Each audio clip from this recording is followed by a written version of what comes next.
예, 오늘 김호수 총장의 대검찰청이 정확히 얘기하면 최근인데요. 윤 당선이 주장했던 수사 지휘권 폐지에 찬성한다는 입장을 전했습니다. 박범계 법무부 장관의 수사 지휘권 폐지 반대와는 상반되는 입장이라서 꽤 후폭풍이 있을 것 같습니다. 검찰의 독립과 정치적 중립성을 더욱 강화하겠습니다. 이를 위해 법무부 장관의 구체적 사건에 대한 수사 지휘권을 폐지하겠습니다. 법무부 장관은 정치인입니다. 구체적 사건에 대한 수사 지휘는 여러분들도 많이 보셨겠지만 악용되는 수가 더 많습니다.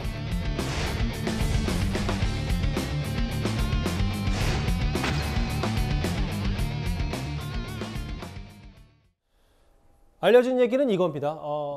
김호수 검찰총장 글쎄요, 윤 당선인과는 그리 관계가 원만하지 않지 않냐 법조계 시각도 있었는데 이현정 의원님. 네. 윤석열 당선인의 공약에 찬성한다는 입장을 냈거든요. 이거 저희 파장이 적지 않을 것 같습니다. 바람이 불기 전에 먼저 눕는다는 이야기 있지 않겠습니까? 결국 이렇게 자기 소신을 이야기를 하면 진작했어야죠. 근데 정권이 바뀌니까 한다라 하니까 그 진정성이 상당히 퇴색될 수밖에 없는 거 아니겠습니까? 이 검찰에 대한 이 장관의 수사 지휘권은요. 우리나라 검찰 시스템이 비슷한 게 이제 일본입니다. 그리고 또 독일하고도 좀 비슷해요.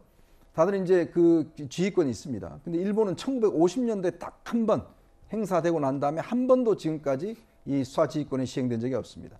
또 독일은 아직까지 한 번도 시행된 적이 없어요. 근데 우리 같은 경우는 노무현 대통령 시절에 천정배 장관이 한 번 시행을 했죠. 예. 자, 그 이후에 전혀 한 번도 하지 않다가 이 정부 들어와서 추미애 장관 3번, 박범계 장관 1번, 4번이나 사실 수사 지휘권이 진행이 됐습니다. 사실 수사 지휘권이라는 게 검찰에게 독립적 조직이잖아요. 그렇지만 이거를 어떤 면에서 보면 정권 차원에서 어떤 제어한다 측면에서 이 조항이 있었는 것인데, 근데 이게 사실은 남발하지 말라는 이야기거든요, 결국은. 근데 왜냐하면 또 인사권도 가지고 있기 때문에. 알겠습니다. 근데 이 정권은 4번이나 했습니다. 자, 그러다 보니까 이거를 이제 없애겠다고 윤 당선이 이야기를 한 것을 김호수 장관이 이제 이야기를 한 것인데, 글쎄요, 정말 저게 진심일지 아니면 정권이 바뀌었기 때문에 이야기를 한 것인지는 좀 더 지켜봐야 될 것 같습니다. 근데 검찰 출신이시니까 정 의원님 보셨을 때 그러면 이제 앞으로 오히려 박범계 장관과의 갈등이 좀 불거지는 거 아니냐, 김호수 총장과 이런 해석도 있거든요. 아니죠. 지금 박범계 장관은 아무튼 떠날 사람이잖아요. 저는 김호수 검찰총장이 윤석열 당선자와 코드를 맞춘다라고는 생각 안 해요. 아하. 무슨 얘기냐면 김호수 검찰총장은요.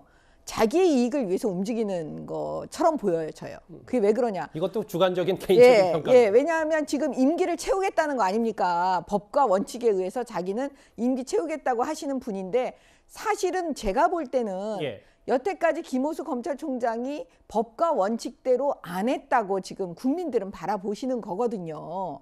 그럼 법과 원칙대로 안 하셨기 때문에 이제는 자리를 내려놓고 나가셔야 되는 게 맞는데, 예. 그때는 임기 채우기 위해서 법과 원칙대로 한다고 하고, 그다음에 검찰총장은요, 법무부 장관은 정치인이기 때문에 예. 법무부 장관의 수사 지휘권 받고 싶어 하지 않아요. 그 어떤 검찰총장도 장관의 수사 지휘권은 싫어한다니까요. 예. 그러니까 그냥 김호수 검찰총장은 나는 앞으로 임기 다 채울 거고, 법무부 장관은 이제 새로운 대통령이 새로운 정부에 의해서 임명되는 사람일 텐데, 그 장관의 지는 난 받지 않을래? 이렇게 생각하는 거니까 본인의 이익을 위해서 그냥 얘기하는 겁니다.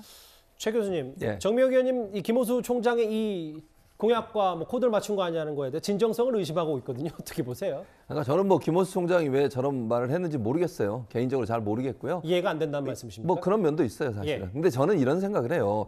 수사지휘권이라고 하는 게 지금 윤석열 당선인을 폐지한다고 말씀하셨는데, 만약 폐지한다면 검찰을 견제할 수 있는 저는 뭐가 있어야 된다고 봐요. 왜냐하면 물론 법무부에서 수사지휘권을 갖는 것이 어찌 보면 한편으로 보면 그게 정권이 검찰을 어느 정도 영향을 미친다고 볼 수도 있지만, 반대로 얘기하면 견제받지 않는 권력인 검찰에 대해서 견제할 수 있는 권한을 갖고 있는 부분도 있거든요. 물론 예. 공수처가 생겨서 그 부분을 어느 정도 견제할 수 있지만, 그래도 일정 부분 검찰이 독립적으로 하는 부분도 좋지만, 그 가운데 검찰이 했던 여러 가지 전례들을 보면 검찰이 권력을 독점하게 되면 거기서 여러 가지 문제가 발생할 수도 있잖아요. 그러니까 윤 당선인 공약 자체가 수정 보완돼야 된다. 이 저는 그렇게 말씀이시죠? 생각해요. 만약에 다른 형태로라도, 예를 들면 수사권을 지휘권을 폐지한다고 하면 검찰을 견제할 수 있는 어떤 기능이나 아니면 어떤 방안들이 저는 있어야 된다고 개인적으로 생각을 합니다.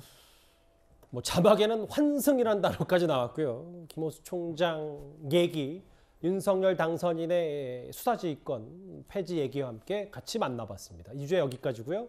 지금까지 들어온 여러분들의 목소리를 만나볼 차례입니다. 첫 번째 댓글 볼까요? 대통령 당선인이 국민과 약속을 지킨다는데 뭐가 문제인가요? 용산 이전에 찬성하시는 분 같습니다. 예. 청와대 돌려달라고 시위한 사람 한 명도 없다. 왜 뭐 청와대를 굳이 국민께 돌려달라고 하니? 윤 당선인 비판하신 분도 있는 것 같고요.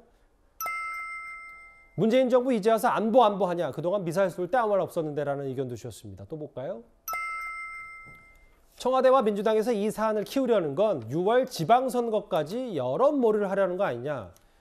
뭐 그 얘기를 좀 하시는 것 같습니다. 마지막 보겠습니다.